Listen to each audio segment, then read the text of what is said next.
سورہ الروم میں اللہ تعالیٰ نے فرمایا منیبین الیہ واتقو، رجوع لاؤ اللہ کی طرف، اس سے ڈر جاؤ، وَأَقِيمُوا الصَّلَاةَ، اور نماز کو قائم کرو، وَلَا تَكُونُوا مِنَ الْمُشْرِكِينَ، اور دیکھو مشرکوں میں نہ ہو جاؤ۔ یعنی سورہ روم میں اللہ تعالیٰ نے فرمایا جو نماز قائم نہیں کرتا وہ مشرکوں میں سے ہے، یہ عمل مشرکوں والا ہے۔ پاکستان کے شناختی کارڈ میں اسے مسلمان لکھ دیا جائے گا، اللہ کے ہاں نہیں ہے۔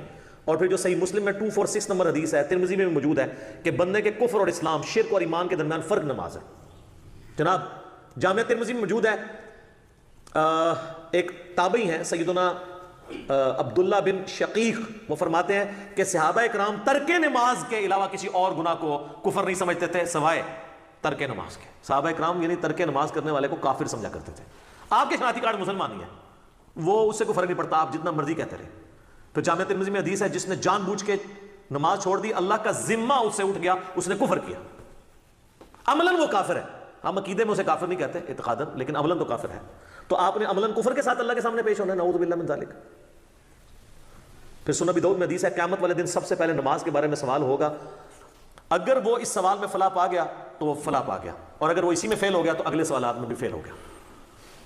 پھر مسند امام احمد میں حدیث ہے، مشکات المصابیح کے اندر بھی موجود ہے، نبی علیہ السلام نے فرمایا کہ قیامت والے دن نماز انسان کے لیے نور ہوگی، دلیل ہوگی اور نجات کا ذریعہ ہوگی، جو نماز پڑھنے والا ہے۔ اور جو بے نمازی ہے اس کے لیے نہ کوئی نور ہوگا، نہ کوئی دلیل، نہ نجات، الٹا اس کا حشر حامان، فرعون، قارون اور امیہ ابن خلف کے ساتھ ہوگا، والعیاذ باللہ تعالی۔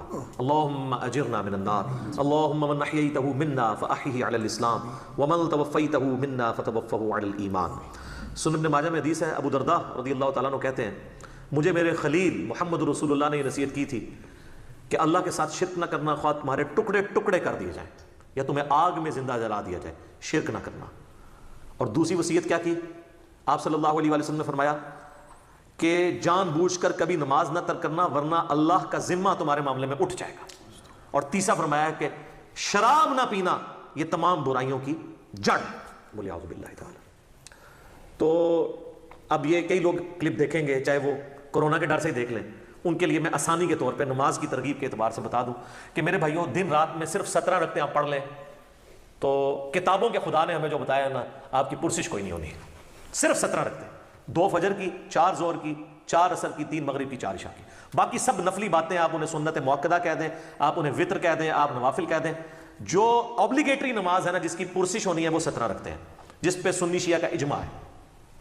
اس کے سپورٹ میں حدیث بخاری مسلم دونوں میں حدیث ہے، ایک دیہاتی شخص نبی علیہ السلام کے پاس آیا تو اس نے کہا یا رسول اللہ مجھے کوئی عمل بتائے میں جنت میں چلا جاؤں۔ آپ نے فرمایا کہ اللہ تعالیٰ کے ساتھ کسی کو شریک نہ ٹھہراؤ، صرف اسی کی عبادت کرو، تم جنت میں داخل ہو جاؤ گے۔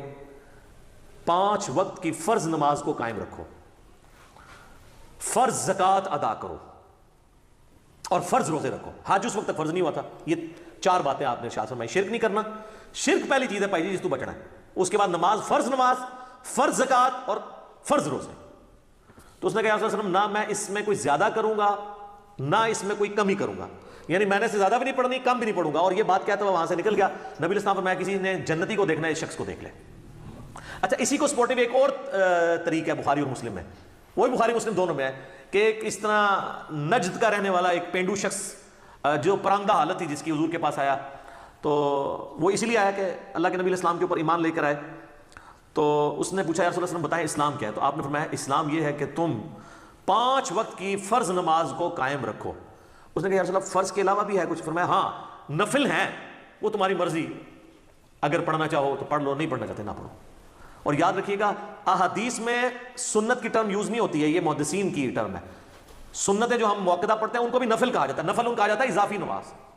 انفال مال غنیمت اضافی مال، نفل کا مطلب اضافی چیز ہے۔ پھر نبی علیہ السلام نے فرمایا کہ فرض زکوٰۃ ادا کرو۔ اس نے کہا رسول اللہ فرض زکوٰۃ وہ جو 2.5% ہے، اس کے علاوہ فرمایا اس کے علاوہ نفلی صدقات وہ تمہاری مرضی کر لو، نہیں کرنا چاہنا کرو۔ پھر آپ فرمایا فرض روزے رکھو رمضان کے۔ کہا رسول اللہ اور روزے؟ فرمایا وہ نفلی روزے ہیں تمہاری مرضی، منڈے کا، تھرسڈے کا، یا میں 20 کے روزے جو بھی ہے وہ رکھنا چاہو تمہاری مرضی ہے، لیکن فرض یہی ہے۔ تو اس نے کہا کہ اس رب کی قسم جس کے قبضے قدرت میں میری جان ہے، نہ میں اس میں کوئی زیادتی کروں گا، بس جتنا دسیا اس تو آگے نہیں، میں نہ اس میں کبھی کروں گا۔ اور یہ وہ صحابہ کہتے ہیں یہ کہتا ہوا وہاں سے نکل گیا۔ تو آپ صلی اللہ علیہ وسلم نے فرمایا کہ اگر یہ اپنی بات پہ قائم رہا تو یہ نجات پا گیا۔ یہ بالکل کلیئر کٹ ہے کہ فرض نماز آپ نے قائم رکھنی ہے۔ اچھا لوگوں کو یہ بات سمجھ نہیں آتی تو میں نے ان کے لیے اینٹی وینم اور پھکی تیار کی ہے کہ کبھی آج تک کسی نے کہا ہے کہ جو پیر اور جمعرات کا روزہ نہ رکھے اس کے رمضان کے روزے قبول ہی نہیں ہوں گے. تو یہ نفلی روزے نہیں ہیں, سنت روزے ہیں. ایام 20 کے 13 14 15 کے بخاری مسلم میں حدیث ہے کہ چاند کی 13 14 15 کو آپ علیہ السلام نے کبھی روزے نہیں چھوڑے. یہ سنت موقدہ ہیں یہ والے بھی روزے. کبھی کس نے کہا جو یہ نہ رکھے اس کے رمضان کے نہیں ہوں گے. کبھی کس نے کہا جو عام صدقہ خیرات نہیں کرتا اس کی زکات بھی قبول نہیں ہوگی. الٹا یہ تو بڑے بڑے لینڈ لارڈ کو کہہ رہے ہوتے ہیں بس زکات دیں پھر کام چک کے رکھو جو مرضی, سانو بس مدرسے میں زکات دے دو تھوڑا مال پاک ہو گیا, 2.5% ہی دے دو. نماز کے بارے میں کیوں ساتھ رکھتے ہیں اور ایڈ کرتے ہیں. چھڑی عشاء کی 17 رکعتیں دس دیتی ہیں صرف عشاء کی, حالانکہ دن رات میں 17 رکھتے تھی, 2 فجر 4 ظہر 4 عصر 3 مغرب 4 عشاء. انہوں نے کتنا ظلم کیا اور لوگوں نے نماز پڑھنی چھوڑ دی اس کی وجہ سے. الحمدللہ ہماری ویڈیوز کی برکت سے ہزاروں لوگوں نے نماز شروع کی ہے جب ان کو یہ آسانی پتہ چلی کہ یار اصل نماز تو یہ ہے جس کا سوال ہونا ہے. پھر دوسری سہولت ہم نے دے دی نماز جمع کرنے والی کہ بھئی مسلم شریف میں اوپر تلے 10 احادیث ہیں 1629 سے آنورڈ کہ اللہ کے نبی علیہ السلام نے بغیر خوف کے, بغیر بارش کے, اور مدینہ شریف میں بغیر سفر کے ظہر اثر کی نماز جمع کی اور مغرب اور عشاء کی. تابعین نے پوچھا کیوں کیا تو ابن عباس نے کہا تاکہ امت کے لیے آسانی ہو جائے اور کوئی تنگی باقی نہ رہے. پھر بھی اگر ان کو زیادہ تکلیف ہے تو کم از کم جو مسئلہ یہ خود مانتے ہیں کہ ظہر آخری وقت میں اور عصر پہلے وقت میں آپ پڑھ سکتے ہیں. مثلا آج کل آلموسٹ 3:45 بجے عصر کا وقت داخل ہو رہا ہے, تو اگر کوئی شخص 3:40 پہ یا 3:35 پہ ظہر پڑھ لے اور 3:45 عصر کا وقت داخل ہوتے ہی عصر کی نماز پڑھ لے تو وہ اپنے اپنے وقت میں ادا کر رہا ہے. اس میں جمع کرنے والا بھی جو حنفی گناہ بتاتے ہیں وہ بھی نہیں شمار ہوگا. اس طرح ہی بتا دیتے کم از کم بچوں والی عورتوں کو تو آسانی ہو جاتی, نمازیں جمع کرنے والی آسانی, اور خالی فرض اس کی وجہ سے لوگوں نے نمازیں شروع کر دی ہیں اللہ کے فضل سے. اور ڈیٹیل میرے کلپ اس کے اوپر موجود ہے, نمازوں کو جمع کرنا کیا حرام ہے. میں نے ساری احادیث HD کیمرے میں ڈسپلے کی ہیں کہ ہر طرح سے جمع کر سکتے ہیں. ظہر کے ساتھ عصر, عصر کے ساتھ ظہر, درمیان میں بھی کر سکتے ہیں, جمع تقدیم بھی, جمع تاخیر بھی, جمع سوری بھی. اس طرح مغرب کے ساتھ عشاء یا عشاء کے ساتھ مغرب یا درمیان میں بھی کر سکتے ہیں. آپ فجر کو الگ پڑھنا پڑے گا.